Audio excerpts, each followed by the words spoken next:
Thanks for coming in. Look, we spoke to you 2 weeks ago. We raised issues, including the Neris Evans report. I'm not proposing we go through that again tonight, so if anybody wants to see what your thoughts were, go back to that. Instead, I want to work out who you were and what you believe. So let's start with this. What's the purpose of Plaid Cymru? Purpose of Plaid Cymru is to be an ambitious political party with no boundaries to our ambition for Wales. We have a political system whereby there are a number of UK parties that also exist within Welsh politics. But what that misses is the need to have a party that focuses on our needs. And that's what Plaid Cymru has always done. And I think, I've always believed that we need a strong Plaid Cymru, a fit Plaid Cymru, in order to elevate Welsh politics to what it should be, which is actual national debate about where we're going as a nation. But everything you just said, Welsh Labour could say, the Welsh Tories could say, the Liberal Democrats could say. Yeah, but they can't. That's the whole thing. They're answerable ultimately to masters in London. And for example, if you look at something like policing and justice, we say we need to devolve justice, we need to devolve policing. We will not stop until we get that. You can hear Welsh Labour, but Labour in power are not promising to do what they say here in Wales. That becomes then just empty words, doesn't it? The point I'm getting at is, if your politics are of the left, and perhaps you support independent, Welsh Labour is a choice. There's many Welsh Labour who'd vote for independence tomorrow. So what again is the purpose of Plaid Cymru? Again, it's those boundaries, because they're limited in their ambition by virtue of the fact that they are part of a larger entity, and I don't think they can until they're able to set the agenda properly themselves, and unless they're willing to have that debate about an independent Wales. That's the end of the journey, but there are junctions that we can follow in between. Unless they can say they're really committed to the future of Wales being able to control its own destiny, they are limiting themselves, and that's what Plaid Cymru does. There is no boundary, and there's that ambition that drew me to it. You inherit many things from your predecessor, including the cooperation agreement. Do you like this agreement? Are you up for it? Do you want to renew it? I think it's mature. For many people, they perhaps find it difficult to understand how you can be in opposition and work in partnership. To me, it's fairly easy. When I went into politics, I wanted to be able to use influence, to use the fact that I was elected to make life better for people in my community, in my constituency, and throughout Wales. Here we are in the Senedd, didn't get the numbers that we wanted in order to form a government, but made an opportunity for ourselves to be able to influence decisions that affect people's lives. Now, I think that's mature, and I think most people get that, whilst we're holding government to account, pretty firmly on things like health.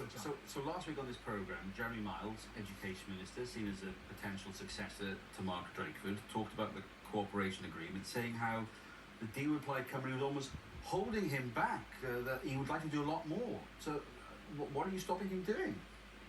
Well, we can look at a number of elements of it, can't we? For example, on free school lunches, which has been one of the big successes. We were pushing for a long time to introduce free school dinners. We were even asking just to extend it to recipients of universal credit, for example. And Labour wouldn't go that far, but we've been able to push the agenda to a point where millions of school lunches have now been served to pupils in Wales.